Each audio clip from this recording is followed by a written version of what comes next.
Welcome to Lockbox, a podcast providing real estate professionals with action items for success. My name is Jeffrey Broger, and I'm going to be your host. I'm the founder of two real estate marketing and tech companies, STEEZY.Digital and realnurture.io.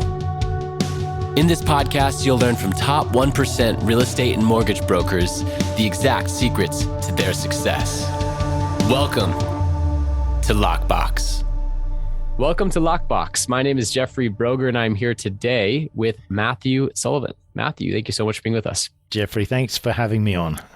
Absolutely. So why don't you start off by telling our listeners who you are and where you're from? Well, I'm originally from the UK, moved over here about 8 years ago.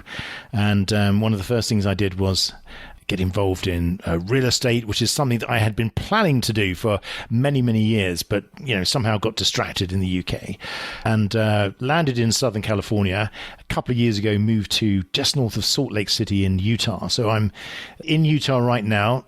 It's nice and sunny today. It'll probably snow tomorrow, and then it'll be blast furnace hot the following day. So, all the fun of the fair here. Awesome. And you mentioned that you moved from the UK to the United States and got into real estate. But why? What got you into real estate in the beginning? What was that first exposure to real estate? Well, it's one of those things that I'd always wanted to do. So my career has very much been what one would describe as entrepreneurial. So in other words, running my own business really for the last 30 years or so. And I was primarily involved in telecoms, finance, and technology. But real estate always was of interest, but I never managed to become a real estate investor. But one of the things that I really wanted to do when I moved over here was really understand how real estate works in the US. It was like a fresh start for me. One of the things that I really noticed more than anything else was the degree of information and sharing that was available to people that wanted to invest or wanted to be real estate investors over here compared to what it was like in the UK. So much more of an open book over here, much more embracing. And of course, the real estate sector here is far greater, has far more different segments to it. So it's really much more interesting and actually much more accessible in some ways. Yeah, that makes sense. So the allure was there, you arrived, dove into it. And now with your company, Quantum RE, I'm curious if you can just elaborate a little bit more on exactly what Quantum RE does today. Yeah, it's funny enough. So I started off in the crowdfunding space 7.5 years ago when it was hot on the heels of the changes in the Jobs Act, which made it possible to really solicit investment funds through online platforms. Really the first major sort of change to the Securities Act in a number of years.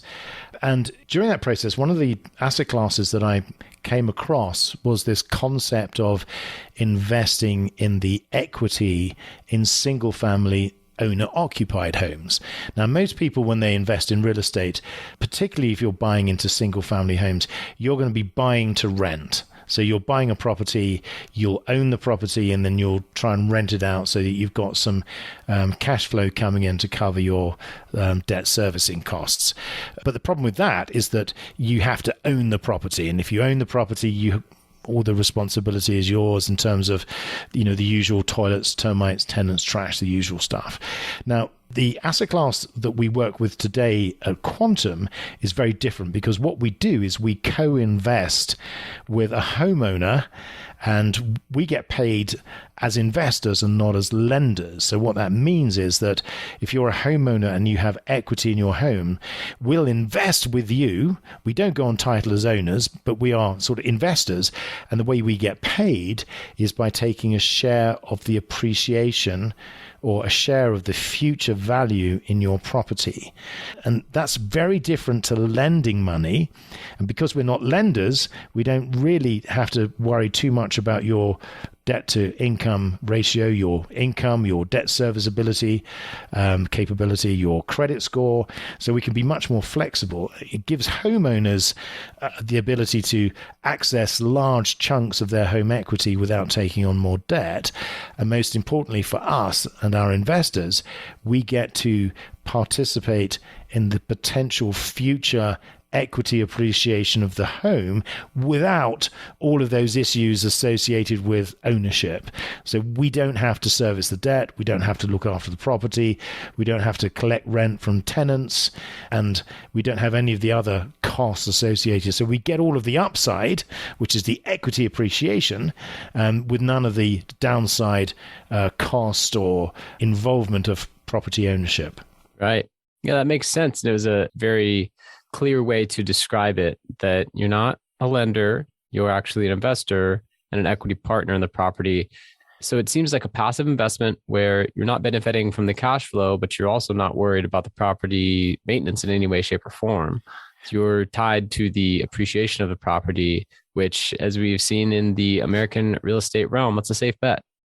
It is, but until it starts going down. So, and that's one of the big challenges of investing in real estate for capital appreciation, is you've got to get the timing right. So for people that are buying into residential real estate today, there's that nagging feeling always that, are you buying at the top of the market? Mm-hmm. Are you going to have to wait for another cycle before you can actually make a profit? One of the real significant benefits of working with a home equity investment, the structure that we work with, is that there is inbuilt downside protection. So from an investor's perspective, this is a better way of owning, or a better way of benefiting from the equity appreciation, because you can make money through a home equity investment even if the property goes down in value. And the reason for that is that the agreements are structured like option agreements, and they are built with an in-the-money element. And what that means is, if the property goes down in value, even by 20 or 30%, there is still enough embedded value in that agreement so that if the property is sold, you don't make a loss. You can still make a profit as an investor. So as we enter high inflation, high interest rate environments where property house price appreciation is not certain, home equity investments provide a solid investment opportunity with that downside protection that is critical to people that don't want to see losses accruing on their balance sheet. Very interesting.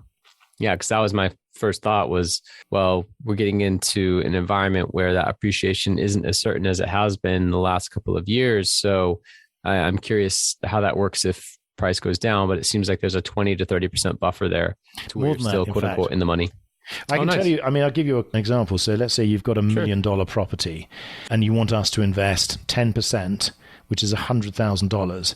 The agreement is that in exchange for 10% of the current value of the property, you agree with us that when you sell or refinance, you will pay us 16% of the value of the property at that time.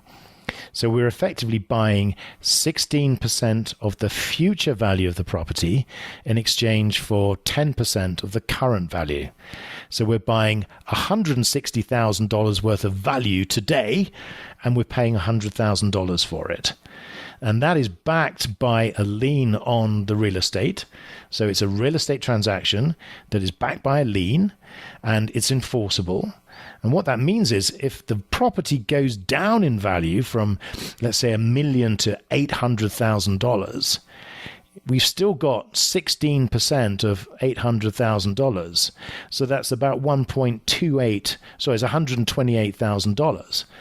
So our $100,000 investment is still worth $128,000, even though the underlying property has gone down by 20%. Wow. And you don't see that. Now, and the other thing is, it really benefits the homeowner, because the homeowner has got $100,000 of cash that they are investing, or they're using to pay off their credit cards, or they're doing other, vital things with that cash. No monthly payments. It's a tax-deferred investment, so they don't pay income tax on it. It's a cap. They can offset the cost of the agreement against their any capital gains tax liability that they have when they sell. So they're happy. They're probably even happier, because if their property goes down in value, they're probably quite pleased that they've taken some chips off the table when it was at a higher price. And again, the critical thing for the homeowner is that they've got no monthly payments. So even though the economy may be getting harder for them, they haven't got to find that extra capital each month. And from the investor's perspective, if the property goes up in value, great, they do well. If it goes down in value, then they still do okay, as long as the property doesn't completely crash and is then sold.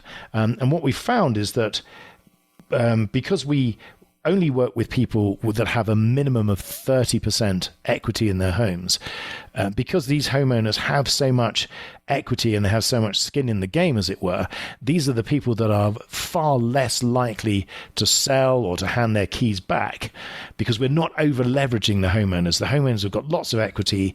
We are equity partners with them. Our interests are aligned. So it works very well from an investor and from a homeowner's perspective. Yeah, makes sense. So it appears to be for existing homeowners, not helping That's with correct. new Yeah. home purchases. So we're working with existing homeowners that have equity in their homes, typically minimum 30% equity. And there are other guidelines in terms of the maximum that we'll invest and the minimum that we'll invest. But those are the people that we're working with. Excellent. Yeah, makes total sense. And where do you see the industry going in the next 5-10 years? What are your projections?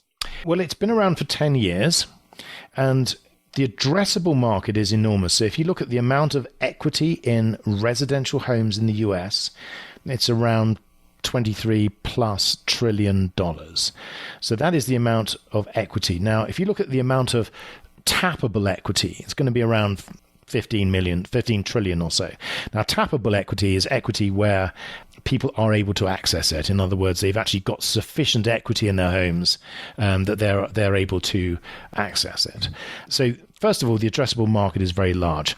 Secondly, we're addressing a real problem for homeowners. So the ability to access home equity without debt, without monthly payments, without having to jump through debt to income and credit score hoops. That's a very valuable proposition for homeowners that are looking to tap into some of their home wealth or without the burden of additional debt. It also works very well for investors because it's an untapped asset class. So the ability to buy into the equity appreciation of owner-occupied properties is, before home equity agreements was just not possible.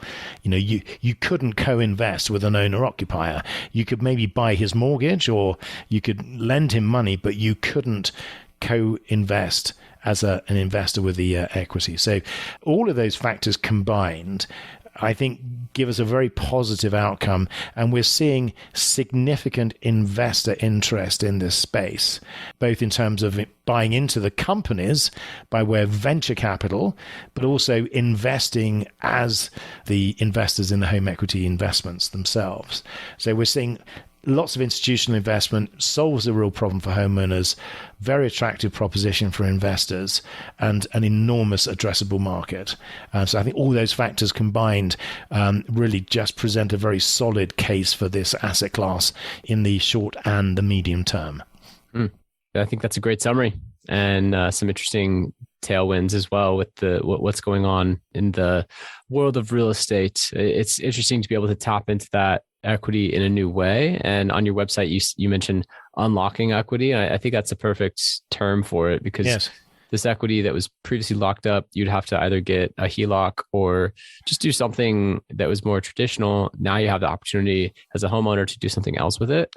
And from an investment standpoint as well, you have an opportunity to do something else with it. And as you mentioned, to the tune of $13 trillion of money that's tappable and could be leveraged in different ways. So super interesting product that you have. And I'm excited to see where it goes. One of my questions is about your entrepreneurial habits. So I'm curious, what's the single most important action that you've taken on a daily basis that has attributed most to your success? Well, again, I'm not sure if it's a daily action. I think it's something that you do each day, but it's not like, do I brush my hair a certain way each way, or do I, it's just that sense of sticking at something. Is that, I think, one of the most important characteristics not just of an entrepreneur, but just of being successful generally, is one's ability to be doggedly determined to make it work, come what may. And it is that sense of unending, pure dogged determination. Each morning you get up and you've got to drive the business forward somehow. In other words, you can't have a day where you haven't achieved anything. So, each day the drive is, I have to do something to push this forwards. And it's a joy because there are so many different areas that I can work on in the business, whether it's sales or whether it's infrastructural development or, marketing or, so there are so many different options I have to be able to drive this forward. So it is a very fulfilling enterprise. But that characteristic, that habit is each day, each day is important, time flies. And, seize the day, just to sort of, use those rather overused expressions. Yeah, no, it makes sense. And just having urgency around each day and the opportunity that day holds to progress your mission, vision, company forward. I think that's a great point. So are there any books that you would recommend? Like, 1 to 3 books that have greatly influenced your life or career? I think really there are some that spring to mind as being really useful despite the sort of the hype. And there's a book called Getting Things Done, or damn, I can't remember the name of the guy that wrote it. But it's sort of stick. I've got a copy of it somewhere, but I'll have to put it in the in the show notes or something. Show notes, yeah. I suffer from CRS, which is can't remember. So I just can't remember his name. But anyway, the important thing about this book is that he's an absolutely super duper famous guy and the best advice that I picked out of the book was that your mind is not designed to act as some sort of storage depot for useless information and stuff that you've got to do. It's designed to be creative. So if you fill your mind with lists of things you've got to do and you try and remember everything you've got to do when you've got to do it, then your mind becomes clogged and it's impossible for you to think creatively. So what you need to do is decant all of that useless information that prevents your creativity onto bits of paper or a book or an app that allows you to keep track of the things that you need to do and allow your mind free rein to be creative. And that sort of unlocks this ability for you to think about working on your business rather than working in your business. And it also stops this terrible affliction that many of us have where we wake up at 4:00 on a Monday morning thinking, I've got to do this today, I've got to do that, I've got to do that. Because it's in a safe place. You know that if you go into your office, either in one of your software apps or in your notebook, you've got the list of things that you've got to do. So you can relax knowing you haven't got to think about that.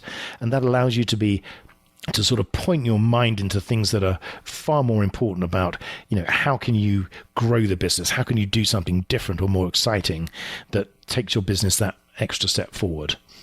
Yeah, makes sense. Is it David Allen? Yeah. How did you know that? Well, Google is an amazing thing. I've heard of that. That's some sort of search engine, isn't it? I'm sure it's bound to catch on. Now, David Allen, like your brain. You're absolutely right. And it's called Getting Stuff Done, I think. Is it something like that? Or yeah, Getting Things Done. Getting Things Done. Well, I was pretty close. Well, thank you. Yes. Team effort. Team effort. Yep. So awesome book suggestion. I couldn't agree more. I find as well, getting the list items down onto paper helps to clear up my creativity. I haven't heard it said that way, but it makes sense. It's been my experience as well. So it sounds like a great book. It is. And it's a great thing to do as well, because that sense of relief that you just haven't got that burden of trying to remember everything. It's like trying to remember an incredibly complicated symphony, playing as first violin. You have it in front of you. So, so it's a great book. And also, there's a lot of stuff that he does with, Google and YouTube on all that sort of stuff, where he's actually presenting to, various audiences. And he sort of dives into sort of other detail about how that works. Sorry, my daughter's busy banging on the window. I'm desperately trying to sort of wave her off as I'm speaking to you. That's all right. I thought someone was chopping vegetables. It does sound like, if you know, it was a 2.5-year-old who does not obey any type of instruction known to man. That's awesome. So, is there a question that I should have asked you, or anything that you'd like to expand upon from earlier?